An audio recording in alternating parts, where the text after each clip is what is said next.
Rangga, seorang remaja berumur 17 tahun, menjalani hidupnya dengan ketertekanan karena kedua orang tuanya yang selalu bertengkar di depannya. Karena ketertekanannya, ia bersama teman-temannya terjerumus pergaulan bebas. Rangga dan temannya Fatur memakai barang terlarang atau narkoba sebagai penenang dari semua kepusingan dalam hidupnya.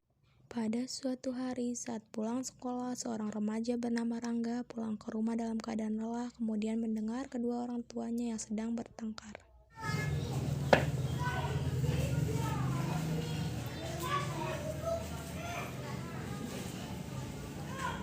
Duh, capek banget gue sekolah hari ini. Tak lama ketika Rangga sedang beristirahat, terdengar dari kamar bahwa kedua orang tuanya sedang bertengkar. Kamu harusnya mikir dong, Mas. Si Rangga tuh belum bayar sekolah loh. Kamu yang sabar dong. Kamu diem aja. Aku juga lagi mikirin. Sudahlah, saya pusing mikirin kamu yang diam saja.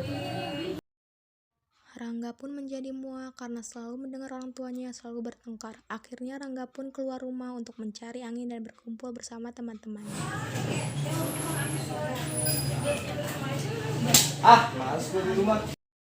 Akhirnya Rangga bertemu dengan temannya yang sedang berada di tempat mereka biasa berkumpul. Fatur melihat muka Rangga yang tak biasanya, lalu Fatur pun bertanya kepada Rangga yang terlihat sedang tidak baik-baik saja.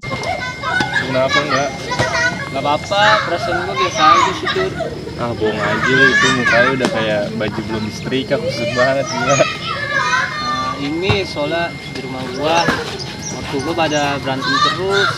Oh, itu namanya butuh kesenangan. Iya, itu banget emang gue. Lama-lama kalau kayak gini frustasi gue. Sebentar, kayaknya gue ada barang sesuatu nih buat lu.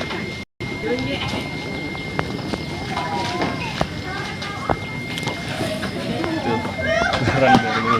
Ini apaan tuh? Nah, itu bisa buat pikiran lu tenang dan melupain masa lalu.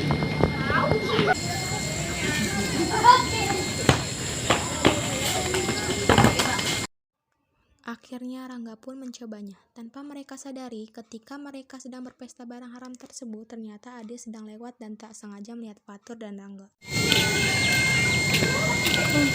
Itu bukannya Rangga sama Fatur ya? Sedang apa mereka di sana? Ade pun mendekatinya dan kaget melihat Rangga dan Fatur yang sedang berpesta barang haram tersebut. Guru gua nggak nyangka banget. Aku harus kasih tahu guru BK masalah ini.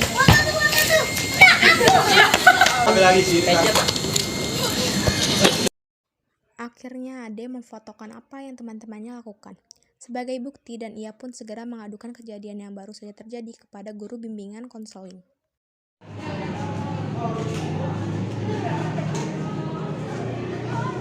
Assalamualaikum.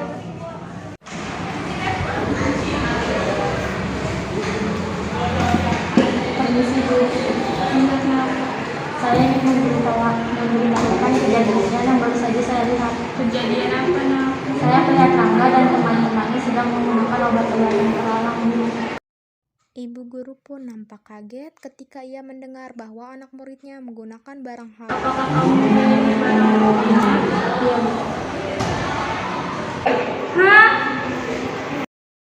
Ade pun menjawab dan sambil mengeluarkan handphone dari sakunya, ia memperlihatkan barang bukti tersebut yang berupa foto. Ketika malam hari, Rangga pun baru sampai di rumahnya. Dan ia sudah ditunggu oleh bapaknya yang sedang menahan emosi karena anaknya sudah larut malam belum juga pulang.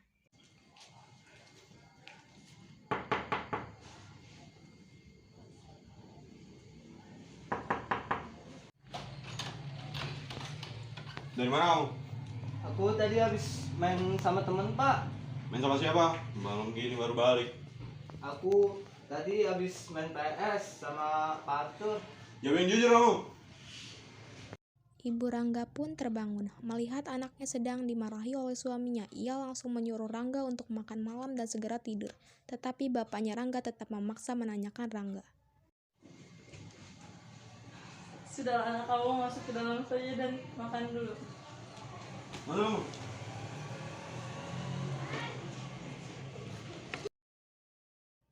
Tak lama, polisi pun datang ke kediaman Rangga. Lalu polisi itu pun mengetuk pintu rumah Rangga. Mendengar ada suara ketukan pintu, seseorang di luar, bapaknya Rangga dan ibunya pun bergegas keluar untuk mengeceknya.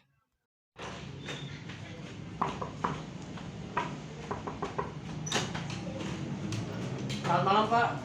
Ya, selamat malam juga. Ada apa ya, Pak? Kami dari pihak kepolisian sudah mengintai bahwa anak Bapak, saudara Rangga, telah terlibat dalam penggunaan barang haram. Kami membawa surat penangkapan tersebut. Ada apa, Pak? Sambil melihat surat tersebut, kedua orang tua Rangga pun terkejut dan meneteskan air mata. Bapak Ibu, kami harus membawa Rangga untuk melakukan interogasi. Baik, Pak. Yuk, Rangga, kamu kenapa?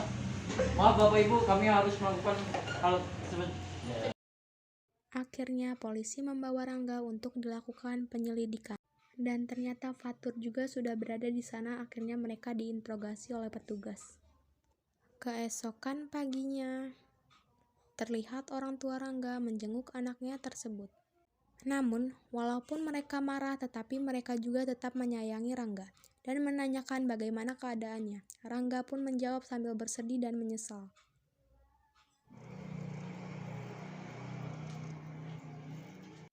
Bagaimana keadaanmu, Nak?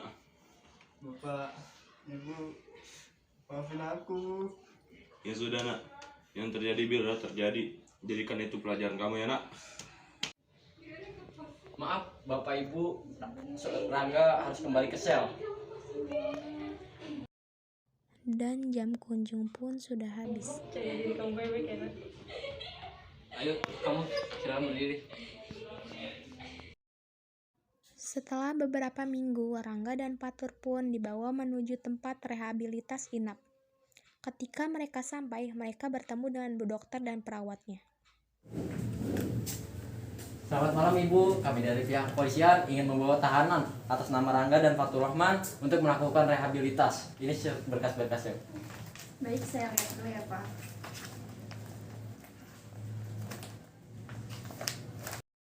Setelah mengecek berkas tersebut, kemudian dokter pun menyuruh perawat untuk membawa Rangga dan Fatur ke ruang tunggu. Baik, ini berkas-berkasnya. Kalian segera bawa tahanan ke ruang tunggu. Baik, Bu. Baik, Pak. Berkasnya sudah saya tangani. Terima kasih. Ya, terima kasih juga kembali Ibu.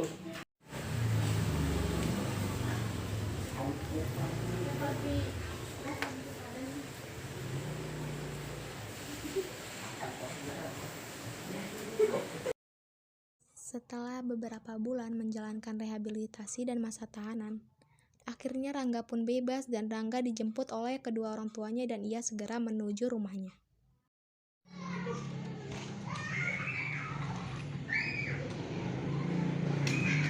Alhamdulillah akhirnya keluar juga.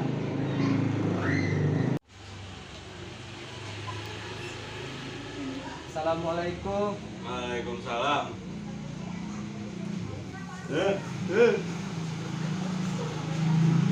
Bapak, Ibu, maafin Rangga. Iya, Ga. Rangga janji nggak akan ngulangin perbuatan itu lagi. Iya, Rangga Ga. akan jadi anak yang soleh.